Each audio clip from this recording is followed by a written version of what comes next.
सेवण सिंधियाना news network जी reporter Nasrullah Ansari मूजिब सिंध के वॾे वज़ीर सैयद मुराद अली शाह चयो आहे त हिन वक़्तु मुल्क जे समूरनि सूबाई असेंबलियुनि में वज़ीर आला जी चूंड थी चुकी आहे ऐं हिकु ॿिनि ॾींहनि में वज़ीर आज़म जी चूंड बि थी वेंदी।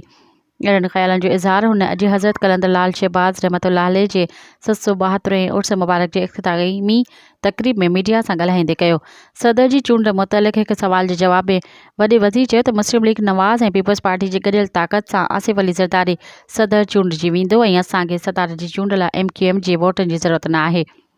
जो त आसिफ अली ज़रदारी जी कोशिश आहे त समूरी पार्टियुनि खे गॾु खणी हलिजे।